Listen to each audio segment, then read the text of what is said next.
This is the Qtv Nightly News, which is also on Q Radio 103.3 FM, and I am Jewel Denjai. Thank you for joining us. Here are the headlines. The Deputy Speaker, CDSK Njai, today adjourned proceedings at the National Assembly after lawmakers failed to meet the minimum number required to conduct business. During a media briefing in the Gambia on Monday, ECOWAS reaffirmed its commitment to boosting regional trade, agricultural development, and cross-border cooperation.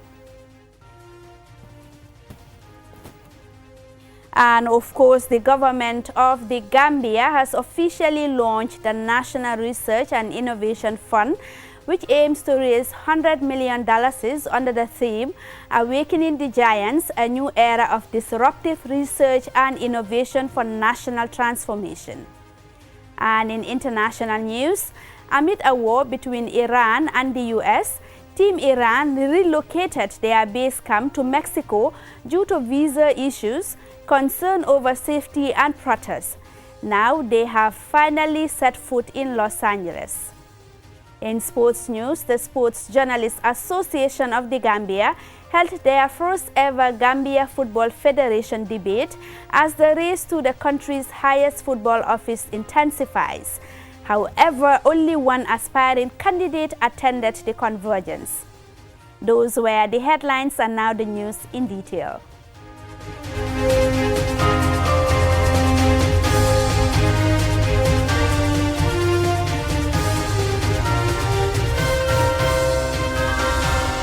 Thank you very much for staying with us. If you're just tuning in, this is the Qtv Nightly News. The Deputy Speaker, CDSK Njai, today adjourned proceedings at the National Assembly after lawmakers failed to meet the minimum number required to conduct business. Liu Sise reports. Under the rules of the National Assembly, at least 29 lawmakers must be present for proceedings to continue. However, only 21 members were in the chamber when the sitting commenced, forcing Deputy Speaker CDSK Njai adjourn sittings until tomorrow. The House is adjourned until tomorrow. The adjournment delayed the consideration of several important bills, including the first reading of the Labour Amendment Bill 2026 and the Criminal Procedure Amendment Bill 2026. Also on the agenda were the second reading of the Gambia Immigration Bill 2026 and the continuation of the consideration stage of the Intellectual Property Bill 2025. Honorable Yaya Menteng Sanyang Alvati Kunda Sabiji and Honorable Suleiman Jame of Bunuakunda constituency expressed disappointment over the situation, describing it as a setback to Parliament's work and the expectations of citizens. This is very unfortunate, and for me to say the least, this shouldn't have happened in this time of the year, especially if you look at the business paper today. All these important business that we're supposed to do today, we're going to miss doing them because of lack of quorum. I think it's better we amend our standing order wherein the moment, the first day of our session, when we have quorum, that should continue. Honorable J.B. Mbalo of Lower Fuladu West accused members of the minority caucus of deliberately boycotting the sitting. But the allegation was rejected by Kemo Gassama of Lower Badibu, who denied any organized boycott by the minority. But if you go to the other side, it's only 3 members. And we see them, we greet each other this morning. They are within the corridors, and we are getting information. You see, we must leave personalities outside and understand that we have a duty to do, that is to serve the interests of the people. How can we boycott the session when we are here already? We are not boycotting the session. We are having a meeting at our level. But it's not that we are not boycotting the session. In fact, we are about to come. We are on our way coming, we landed, the Speaker has adjourned the session. Honorable Aname Jiba of Fonyi Councillor described the situation as unacceptable. I will not exclude myself. It's all of us as National Assembly members. Today's failure of sitting is not caused by anybody. It is caused by the National Assembly members. And I think every Assembly member should apologize, the way the Assembly could not hold. And especially those who are absent. For me, I am not even putting any blame on saying that there must be a motive behind people running against attending a quorum. If you do so, for example, as I believe as a parliamentarian, when you have grievances or issues that are affecting, this is the house where you should expedite and also make sure it is laid here. But when you sit at the backyard, putting on issues that are not relevant, it doesn't call for. So I'm saying, whatever happens to these bills that are laid, the delays of this bill, Gambians should hold us responsible, every National Assembly member. The National Assembly is adjourned until tomorrow, when it is hoped members will constitute a quorum to allow proceedings to resume. Reporting for QTV News, I am Aliou Cisse. Now, during a media briefing in the Gambia on Monday, ECOWAS reaffirmed its commitment to boosting regional trade, agricultural development and cross-border cooperation. The bloc says stronger collaboration among member states is key to unlocking economic opportunities, improving market access and supporting livelihoods across West Africa. Yafatu Gay reports. Officials say the initiative could create opportunities for Gambian businesses, boost agriculture and improve access to ECOWAS markets. The engagement brought together ECOWAS directorates, government officials and the media to discuss ongoing regional programs and strategies to accelerate economic integration and sustainable development. On cross-border cooperation, Albert Sisao Boteng, the ECOWAS Director of Free Movement of Persons, said ECOWAS is strengthening collaboration to ease the movement of people, goods and services. When it comes to cross-border cooperation, basically the whole idea is to ensure that, countries with contiguous borders, come up with tangible activities, not only markets, but then schools, hospitals, as has been done between Ghana and Togo. Competition and consumer protection were also discussed. Simeon Kofi, the executive director of the ECOWAS Regional Competition Authority, ERCA, stressed the need for national input to ensure fair markets and protect consumers. So we validated the regulation on consumer protection, and this regulation got across all the sector of economy. When you talk of competition or consumer protection, you have a general jurisdiction over all the sectors of economy, including e-commerce and also digital markets. On trade facilitation, Kolawole Sofola, ECOWAS's acting director of private sector development, noted progress towards a common market, but says border delays, regulatory differences, and non-tariff barriers remain challenges. Now, as ECOWAS turns 51, it has been a point of reflection to see how can we address certain challenges, certain barriers that affect the average citizens. And that is very closely related to trade facilitation. Peter Olonyi, ECOWAS's acting director of private sector development, highlighted the need to support businesses to expand within the West African market. I have said that the Commission continues, you've heard from Kola, to harmonize policies to deepen the ECOWAS common market. Now, without implementation, we can do policies and not have their impact. Why? Because they gather most on the shelf. In agriculture, Pat Mataseiwo, responsible for monitoring and evaluation, ECOWAS agricultural policy, said ECOWAS is reviewing regional programs and supporting priority crops to improve food security and climate resilience. So for 2025, we started the review of the current policy. So in 1 year, we've gone through a very rigorous process from launching the review process to having studies being conducted. The ECOWAS Common Market aims to ensure free movement and trade across West Africa, but infrastructure and regulatory gaps persist. The engagement is part of efforts to deepen regional integration and strengthen intra-Africa trade. Reporting for QTV News, this is Yafatu Gay. The government of the Gambia has officially launched the National Research and Innovation Fund, which aims to raise $100 million under the theme Awakening the Giants, a new era of disruptive research and innovation for national transformation. Jacqueline Coley attended, and this is her report. The launch event introduced the fund and its strategic direction, highlighting key initiatives aimed at advancing research, innovation, and national development across the country. The fund is mandated to support and finance research and innovation activities in the Gambia, strengthen the capacity of researchers and institutions, and ensure that research and innovation efforts are aligned with the country's national development priorities. The event also featured the launch of the NARIF Endowment Fund, the NARIF funding windows, and the Narif digital platform. Professor Mamadou Sarr is the Executive Director of the National Research and Innovation Fund. This is a momentous occasion for us to utilize research and innovation to change the Gambia's development trajectory and address the intractable development challenges. We cannot fail in this. This had to be done properly. We're keen to raise $100 million over the next 18 months and $1 billion over the next 4 years. I know that's ambitious, but we're not here to joke. Because without that, because we want to make this fund a capital that can never be touched. It's only the profit and the investment that will be used to fund research and innovation. Officials say the fund is a significant step towards fostering a culture of innovation and evidence-based solutions to address national challenges and accelerate socio-economic transformation. Dr. Ibrahim Saul, the Deputy Permanent Secretary at the Higher Education Ministry, highlighted the importance of research and innovation. The keys to understanding and engaging in ways that protect and preserve our values and strategic interests as a people and a country are research and innovation.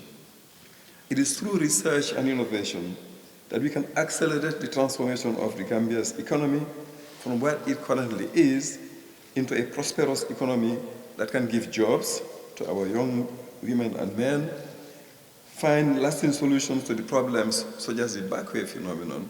Here is Professor Per Gomez, the Higher Education Minister. The challenge before us in agriculture, health, education, climate resilience, energy, and in digital transformation are not mere challenges.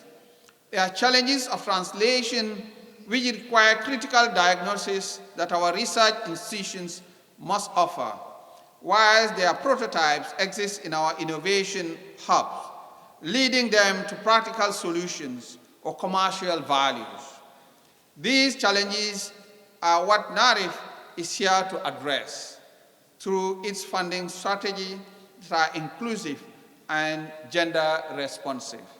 Professor Per Gomez urged Gambians to follow suit Mohamed Jah, chairman of the Q Group, who donated $15 million to the Tripartite Education Trust Fund, one which is the National Research and Innovation Fund, which is being launched today. Is Mohamed Jah the only generous Gambian in this country? We need to ask ourselves that fundamental question. If we want to get more from the Mohamed Jah, we too should contribute. The initiative is expected to provide researchers, innovators, and academic institutions with greater opportunities to develop impactful projects that contribute to sustainable development and national progress. Reporting for QTV News, I am Jacqueline Goli. Now we will go for a commercial break. When we return, we have more international and sports news stories for you. Do stay tuned.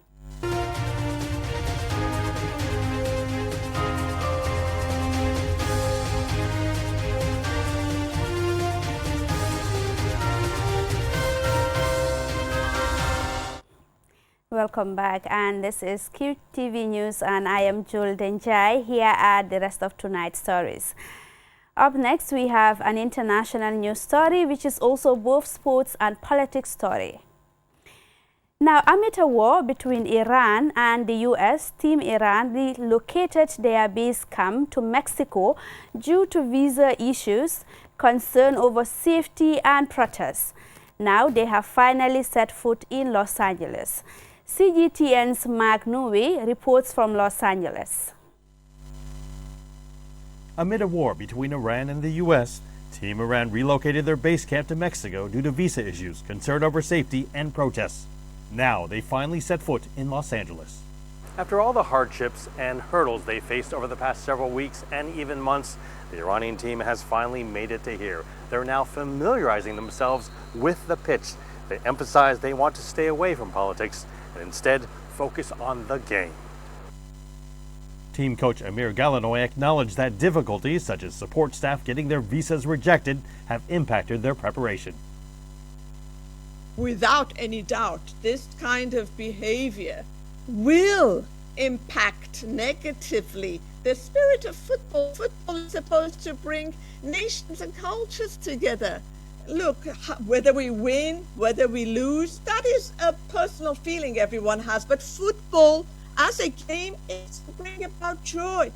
But because of these conditions, they have impacted our focus, our technical focus. But I have really tried to make sure that my players focus on strategy and techniques. After surveying Los Angeles Stadium, where they'll play their first game Monday night against New Zealand, the team took a 20-minute bus ride to the city of Carson.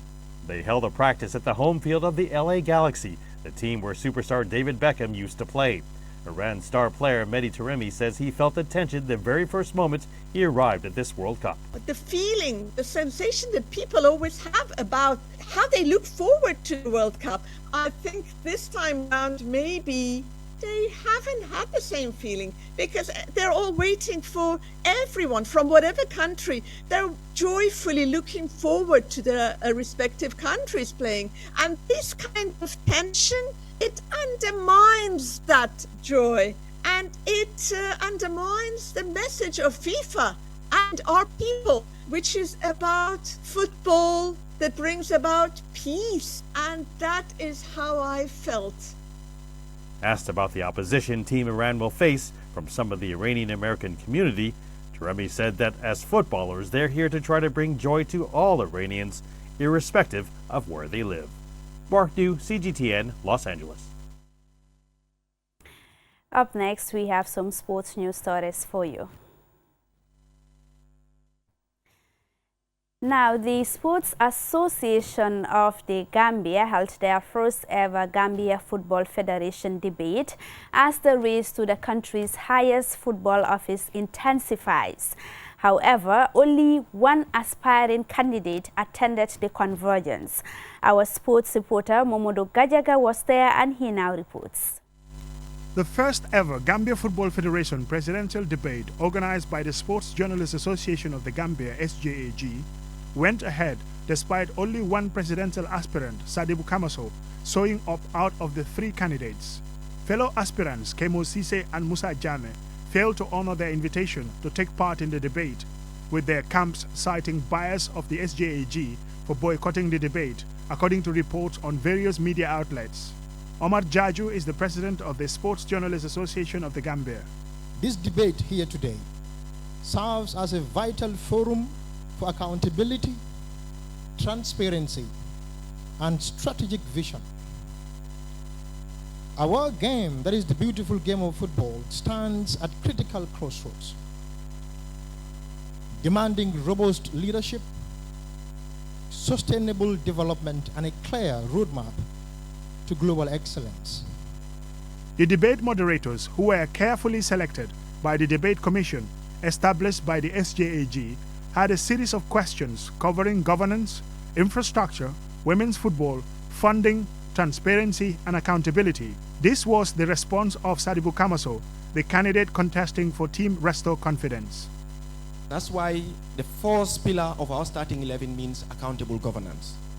Because what we've said is we want to be accountable to the people and have servant leadership, where every decisions made are published for everyone to see, and we are serving the people based on the aspirations of the Gambians. As I've said, Gambian football has not leveraged on what football can do. Football is a powerful engine for economic growth. But how do you do that? Because governance and administration are the bedrock of the beautiful game. The current Gambia Football Administration are accused of not being transparent and accountable enough by some football lovers. When asked about transparency and accountability, the leadership responds to these accusations, saying they are accountable to the stakeholders who elected them to office and not the public. That is a naive way of looking at things. Because what you need to do, you have to understand that just the stakeholders who vote do not bring you the money. It is the fans who come and watch the games. It is the same fans who buy your replica jerseys, the same fans who invest their money in terms of sponsorship. So what you need to do is to make sure they are part of whatever you're doing. That is why we're going to be as accountable and transparent. So the FIFA model is one very good example that we've looked at, and we believe is one that can benefit Gambian football. Mr. Kamaso was also questioned on and responded to his plans to have a good quality mini stadium in each region, increasing funding through sponsorship deals, FIFA support, prize monies for Women's League, and how he intends to achieve these targets. A standard pitch is a playable surface where you can watch a decent match, whether it's artificial turf or grass. I don't want to use it as a campaign tool, but already we have people who have access to pitches in countries like England now, where they're being compelled to use hybrid pitches, and most of those turfs are being removed. These are turfs we can use here. Despite the absence of two aspiring GFF presidential candidates, the debate was seen as a success by those we spoke to who attended the event. One question that remains unanswered is whether the actions of these candidates in boycotting the debate strengthens or weakens their campaigns to contest the GFF presidency, which is scheduled for August 2026. Mumudu Gajaga, QTV News. Also in sports, we head back to World Cup. For many football fans, the World Cup is ruled by global giants. But this year, a tiny African Atlantic island nation and a near neighbor of the Gambia is stealing the spotlight. Cape Verde has qualified for the World Cup for the first time ever. Now, as the team takes on football's biggest powers, excitement is sweeping the island, and Cape Verdeans can't contain their pride. CGTN's Julie Shoya reports. If the world needed a feel-good football story right now, this might just be it. Out in the Atlantic Ocean, a small island nation of just over 500,000 people is preparing for the biggest tournament on Earth. Cape Verde is now heading to the FIFA World Cup. For a nation scattered across 10 volcanic islands off Africa's west coast, this feels almost unimaginable. Cape Verde is one of the smallest countries ever to reach football's biggest stage. The Blue Sharks stunned African football when they topped their qualifying group ahead of Cameroon. It is the culmination of a dream for an entire nation. You saw how people celebrated, you saw how the country felt and lived this moment. October 13th will remain a historic date. 2025 became the year Cape Verdean football announced itself to the world. It was a huge celebration, an incredible celebration, because it is the first time our national team has reached a tournament of this level, and it was very special for us and for Africans in general. Ahead of the World Cup, the national team toured the islands greeted by emotional crowds. From Praia to Mindelo, football became a symbol of pride and unity. Despite limited resources, Cape Verde has punched above its weight, reaching the Africa Cup of Nations quarter-finals on debut in 2013 and again in 2023. Now comes their biggest test ever. Cape Verde have been drawn in Group H with Spain, Uruguay and Saudi Arabia. We are in a group with Spain and Uruguay, who are world champions, and Saudi Arabia, one of the strongest teams in Asia, and then there is us. We will try to do our best. The reality is, we want to win games, play well, and make our people proud. Much of the squad comes from the Cape Verdean diaspora in Europe, reflecting a long history of migration and identity across continents. Supporters say the moment has united the nation like never before. All Cape Verdeans are proud of our national team. Look at this crowd. It is also a moment of pride for the players, feeling the warmth and emotion of the Cape Verdean people on this journey to the World Cup. As a Cape Verdean, I will always support the team. I will be in the United States supporting them, and it is a source of pride to know our country will be represented at the World Cup. Now across these Atlantic islands, an entire nation is counting down to June 15th, when Cape Verde faces Spain in its historic World Cup debut.